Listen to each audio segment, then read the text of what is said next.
अहम खबर आपके साथ शेयर करेंगे। भारतीय हुकूमत ने पाकिस्तानी क्रिकेट टीम को वीज़े देने की मंजूरी दे दी है। वर्ल्ड कप के दौरान पाकिस्तानी सहाफ़ियों को भी वीज़े जारी करने की मंजूरी दे दी गई है। पाकिस्तानी क्रिकेट शायकीन को वीज़े देने का फैसला बाद में दाखिला मिनिस्ट्री के सपुर्द भारतीय बोर्ड ने आईसीसी को वीज़ों के मुताबिक यकीन दहानी करवा दी है। इसी पर बात करते हैं अपने नुमाइंदे एजाज वसीम बाकरी से। एजाज, क्या खबर है आपके पास इस हवाले से? देखें, पाकिस्तान क्रिकेट बोर्ड ने ऐसे हमें यकीन दहानी लेके दी जाए ताकि वो वर्ल्ड कप में जो अक्टूबर में होने जा रहा है पाकिस्तान टीम को, सहाफियों को और क्रिकेट शायकीन को वीज़े मिले।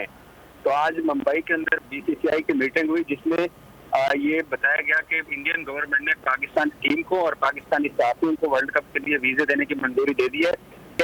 अलबत्ता जो पाकिस्तानी शायकीन वर्ल्ड कप देखने के लिए इंडिया जाना चाहेंगे उसका फैसला दाखिला मिनिस्ट्री के सपोर्ट किया गया है और भारतीय बोर्ड ने आज आईसीसी को भी बता दिया है। कल ऑफिशियली पीसीबी को इस चीज की गारंटी मिल जाएगी और पाकिस्तानी सहाफियों को वर्ल्ड कप के लिए लाजमी वीज़े दिए जाएंगे जो अक्टूबर में इंडिया में T20 वर्ल्ड कप होने जा रहा है। जी ठीक है एजाज वसीम।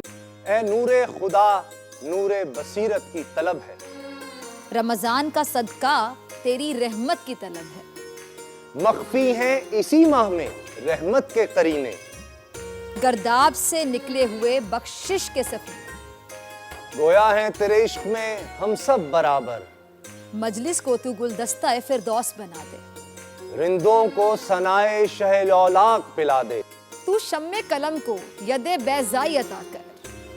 बच्चों को तो इफ्तार में तस्नीम अता कर। रमजान मुबारक की खुसूसी नशरियात रमजान में बोल, सिर्फ बोल एंटरटेनमेंट पर। रमजान में बोल।